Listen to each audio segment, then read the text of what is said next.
Welcome back to the equine anatomy lectures.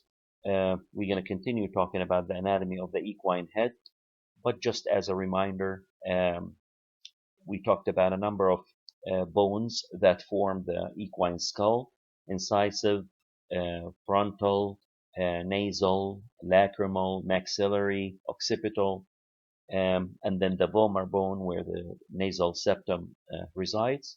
We then talked about three different external features on the skull: the facial crest, the naso-incisive notch, and the mandibular notch.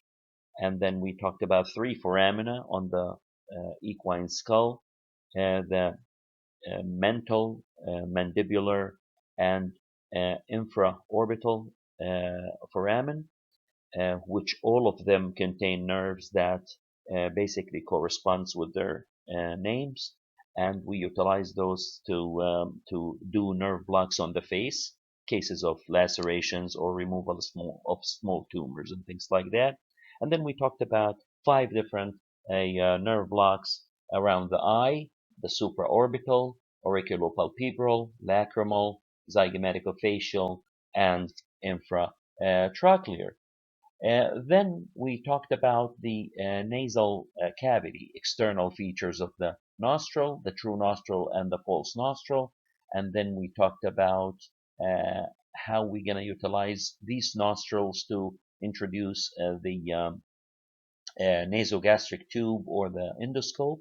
And then on the floor of the true nostril, we have the opening for the nasolacrimal duct, where it's important for Jones test.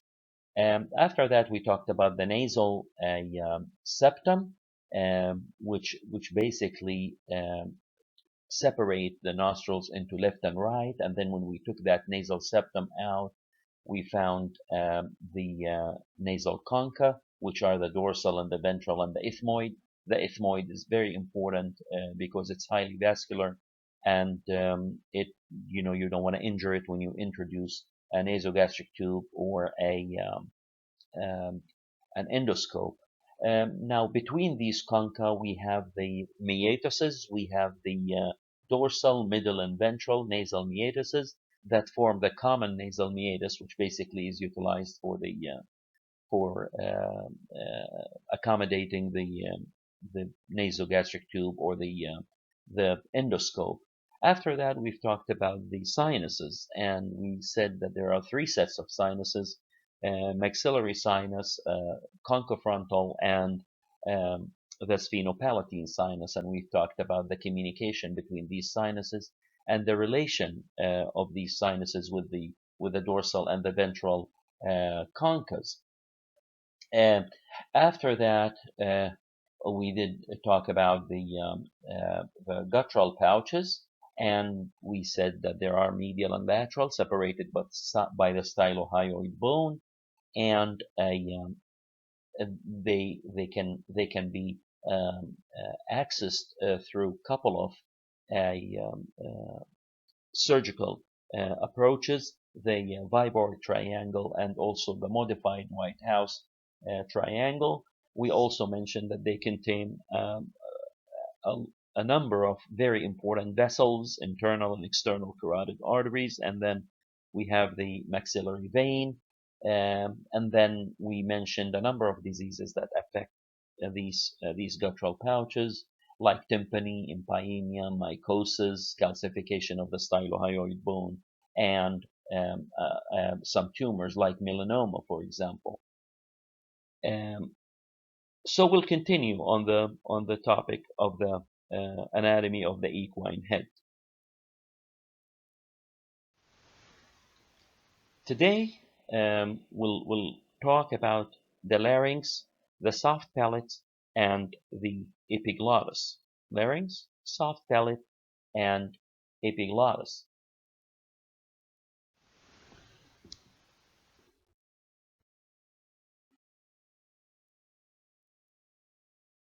This is a picture that shows the larynx, where the laser pointer is.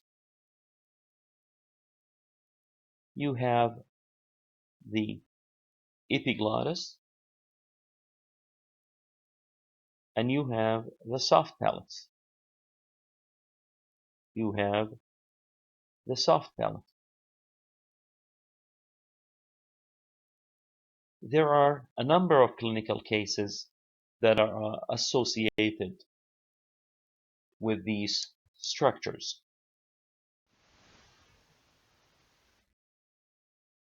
The first case is laryngeal hemiplegia. The second case is epiglottic entrapment. And the third case is dorsal displacement of the soft palate. So you can recognize that the first case is related to the larynx. The second case is related to the epiglottis.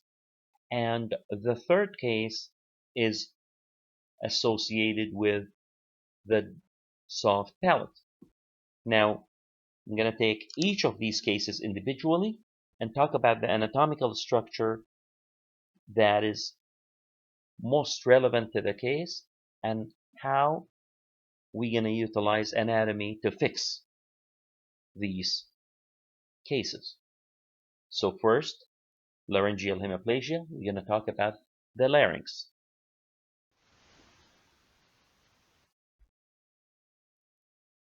This is a picture that shows the whole larynx. And as you remember from small animal anatomy, it's basically a collection of single and double cartilages. We have the cricoid cartilage. Cricoid means like a ring. It's a ring surrounding the trachea. We have the thyroid cartilage. We have the arytenoids, two cartilages, one on the left and one on the right. And then we have the epiglottis. All of these are cartilages that form the larynx. Now, two things I want to emphasize here, two structures I want to emphasize on this picture. The first one is the muscular process of the arytenoid cartilage. This one right here, the muscular process of the arytenoid cartilage. The second structure is the dorsal part of the cricoid cartilage. So two things, the muscular process of the arytenoid cartilage and the dorsal aspect of the cricoid cartilage. This has the same picture as before, but with some muscles on it. What I'm concerned about is the muscle that's called cricoarytenoides dorsalis. Cricoarytenoides dorsalis. Again, runs from the muscular process of the arytenoid, where I showed you previously, and the dorsal aspect of the cricoid cartilage. Let's keep this in mind. Now we're going to open the larynx from the midline and look at the inside structures of the larynx. This is the muscle, and this picture shows the lumen, if you will, of the larynx. I would like you to remember the laryngeal ventricle, number 5, where the pointer is. This is a ventricle, a space that's lined with a mucous membrane. Now, in addition to that, I would like you to remember number 7, which is the cricothyroid ligament. The cricothyroid ligament. This is located on the ventral midline of the larynx. Ventral midline of the larynx.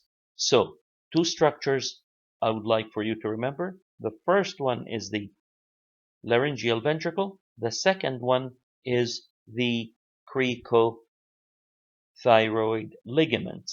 We're going to keep this in mind when we talk about the treatment of laryngeal hemiplegia. This is a case of laryngeal hemiplegia. These are the two arytenoid cartilages, and when the horse breathes, these cartilages should be wide open. So this is wide open, but this one is not widely open. It's paralyzed. It's paralyzed because there is an injury to the nerve that supplies the cricoarytenoideus dorsalis muscle that I mentioned earlier, and that nerve is the recurrent laryngeal nerve. I will repeat. Injury to the recurrent laryngeal nerve that supplies the cricoarytenoideus dorsalis muscle will lead to failure of the arytenoid cartilage to abduct during breathing. So it becomes paralyzed. And in order to treat this case, to surgically abduct this paralyzed cartilage, we will perform a surgery that's called laryngeal prosthesis or tie-back.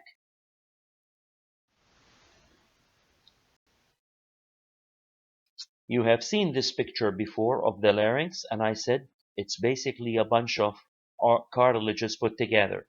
Okay, a box of cartilages, if you will. Now, we mentioned earlier that we need to remember these two structures, the muscular process of the arytenoid cartilage and the dorsal aspect of the cricoid cartilage. Now, in order for you to perform laryngeal prosthesis or tie-back, you have to place a very strong suture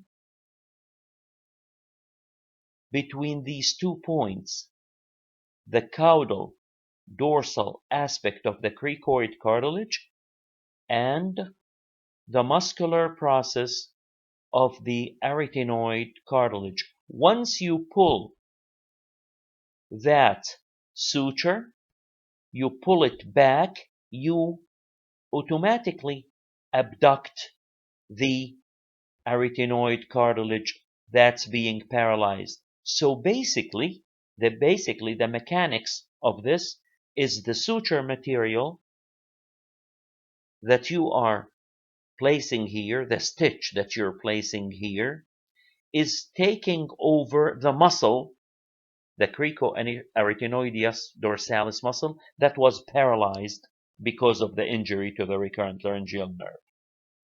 Let's take a look at this surgery more.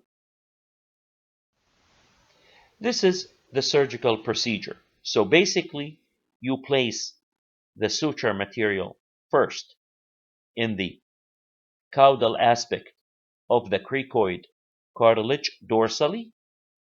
You then take it to the muscular process of the arytenoid cartilage and you pull back. Once you pull back, then you automatically abduct the arytenoid cartilage that was paralyzed. That is why the surgery is called a tie back, tying back the arytenoid cartilage. And why do you use these points? You use these points because these are cartilages. They can handle the suture material. A muscle cannot handle the suture material. They rip through it, basically. But that's why you use the cartilages, so you can have an anchor. You can pull, and the pull is going to be pretty strong, so the arytenoid will continue to be abducted for the rest of the horse's life.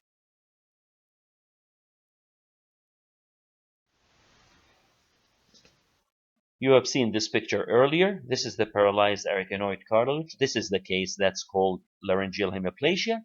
And this picture, the right-hand side picture, shows the larynx after the surgery. So this is the larynx after the surgery.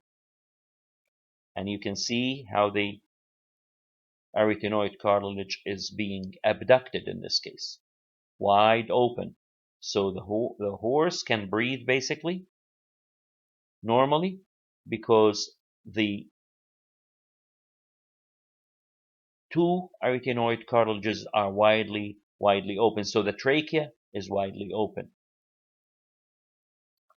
Now, in some cases, in addition to this laryngeal hemiplegia surgery or the tie-back surgery, some surgeons choose to do what we call ventriculectomy. Ventriculectomy or sacculectomy, which is a pretty simple procedure, basically using a tool that's called a burr, laryngeal burr. It's basically a metal that has pointed edges at the end, like the picture is showing. Now, when the burr is inserted into the ventricle, the laryngeal ventricle, and the surgeon twists it about 30 to 45 degrees, the mucous membrane that's lining the ventricle of the larynx will be attached to the rough surface of the burr. Once the surgeon pulls the burr out and cuts it, the ventricle becomes with no mucous membrane. It becomes bare, no mucous membrane. And so when the healing process takes place, fibrous connective tissue basically will fill the area and will open even the larynx even wider. This is hypothetically, of course. I am not aware of data that supports ventriculectomy or sacculectomy 100% as part of the treatment for laryngeal hemiplegia. The main surgery is the tie back. Again, some surgeons choose to do the ventriculectomy or sacculectomy, and some surgeons choose not to do it. I have not seen too many papers on this topic to confirm or not using the ventriculectomy or sacculectomy procedure. Now,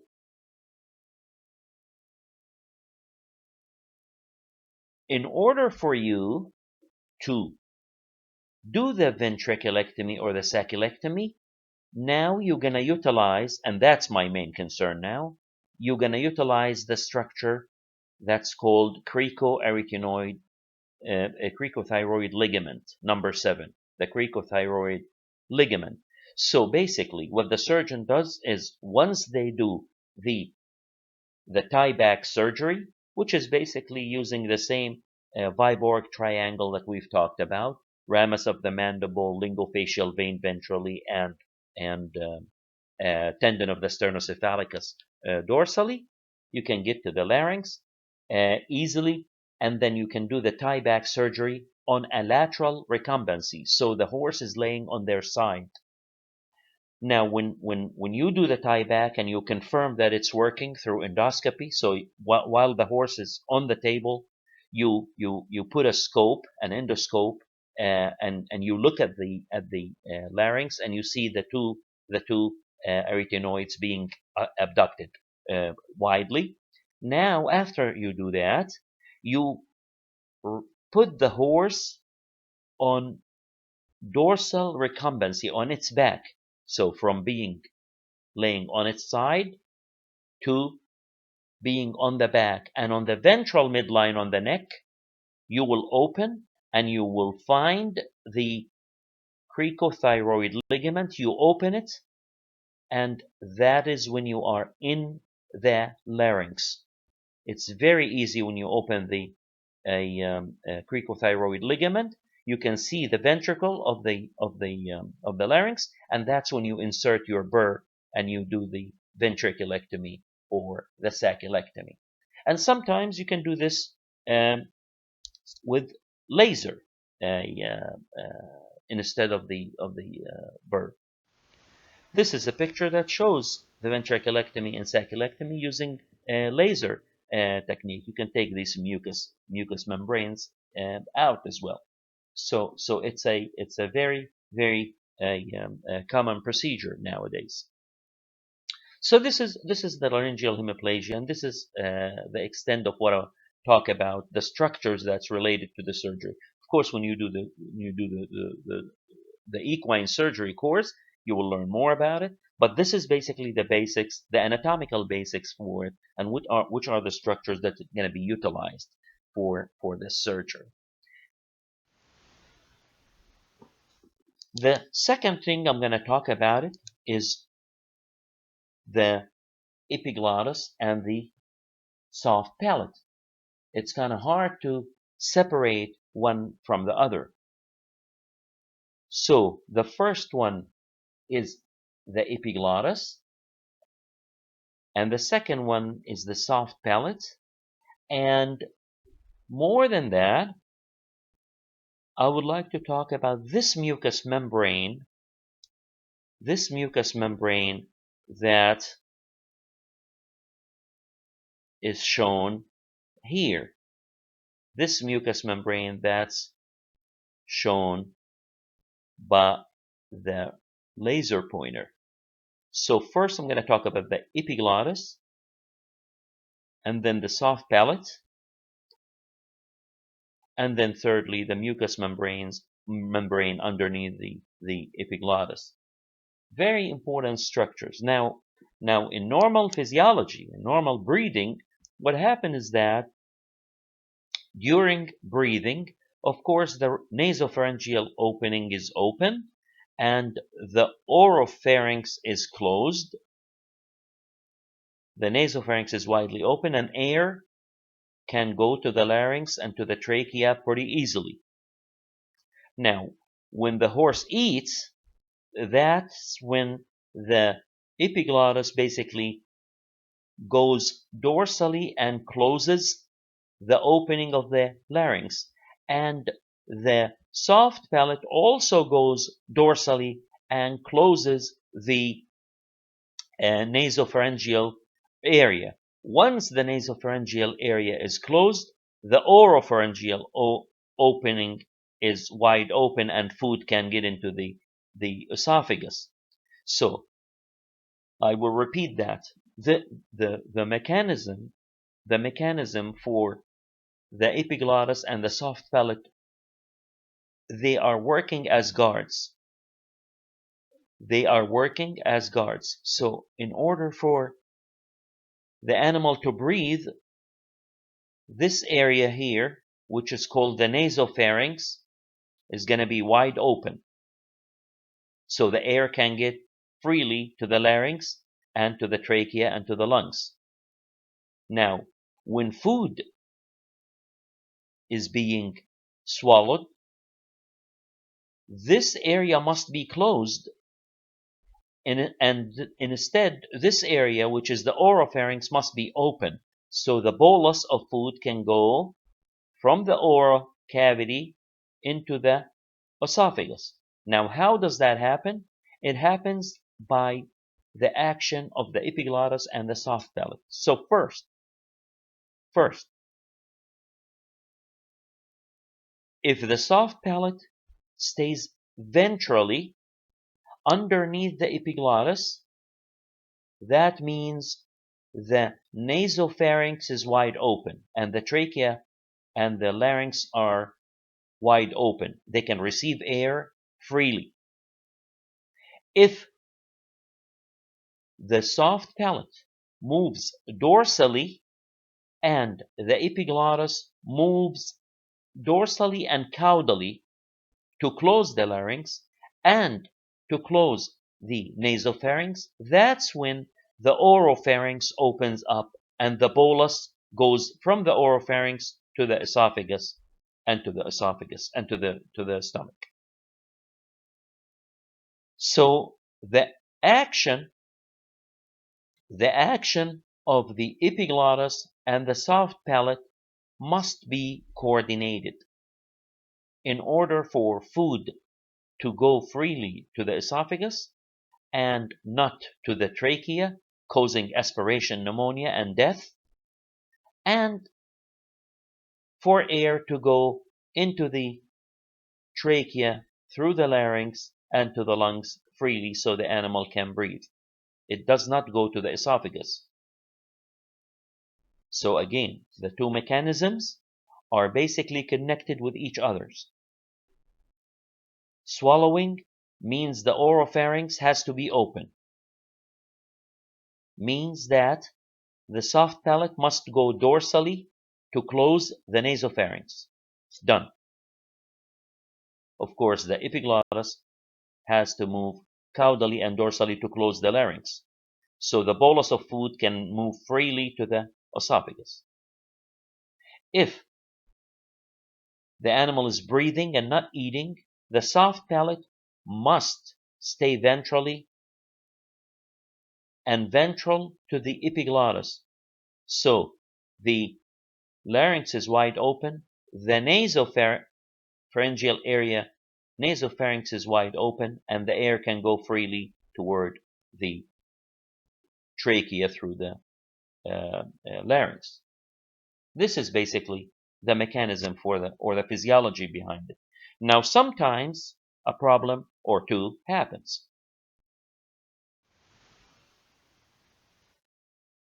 These are the two cases I want to talk about. Dorsal displacement of the soft palate, epiglottic entrapment. The name indicates what the case is. Dorsal displacement of the soft palate, meaning that the soft palate, instead of being ventral to the epiglottis, it jumps on top of the epiglottis and keeps it from moving freely. This causes difficulty breathing, and sometimes foods get into the larynx, and so on and so forth. And that's a problem. In the case of epiglottic entrapment, the excessive mucous membrane that I talked about, ventral to the epiglottis, sometimes become excessive. The amount of this mucous membrane becomes excessive, and the epiglottis gets entrapped in it. Instead of moving up and down freely to close the laryngeal opening, instead it gets entrapped, and again you will have difficulty breathing, and sometimes you will have food getting into the larynx and coughing and so on and so forth. Now the key is to differentiate between the two cases, dorsal displacement of the soft palate and epiglottic entrapment. In the dorsal displacement of the soft palate, as seen on the picture on the left-hand side here, you cannot see the edges or the outline of the epiglottis. That's a dorsal displacement of the soft palate. On the picture on the right-hand side, on the other hand, you can see the outline of the epiglottis where the arrows are pointing. These are the outlines of the epiglottis. Of course, the best way to diagnose it is through endoscopy, and sometimes you can do it even with the horses in the resting stage, and sometimes it shows even better when you do it when the horse is on the treadmill being exercised. So you can even run the horse a little bit and then put him in the stocks immediately and do the endoscopy. So you can see basically how the epiglottis is not moving freely in these cases. But one, you cannot see the outline of the epiglottis, and that's DDSP or dorsal displacement of the soft palate, versus the other case, which is epiglottic entrapment, and then you can see in this case the outline of the epiglottis. You can see it in this case because it's only a mucous membrane that's being involved in this case. And in order to treat it, what you have is you have a hook type equipment that you can insert it, and you can basically rupture that excessive mucous membrane and free uh, the dorsal the soft palate. You can basically make a little incision so you can free basically the epiglottis from this entrapment. The same picture here, you can see it also with an endoscopic view of how it can be removed uh, through a tool that's called the Broncho-esophageal Forceps. It's a pretty long tool that you can actually grab the epiglottis and you can pull it, and that's one of the treatment basically. So these are the three cases for uh, the larynx, the epiglottis, and the soft palate.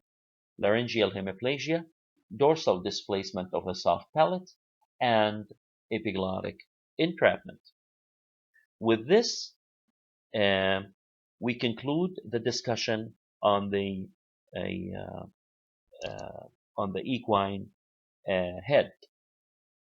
Next time, I will be talking about the equine neck.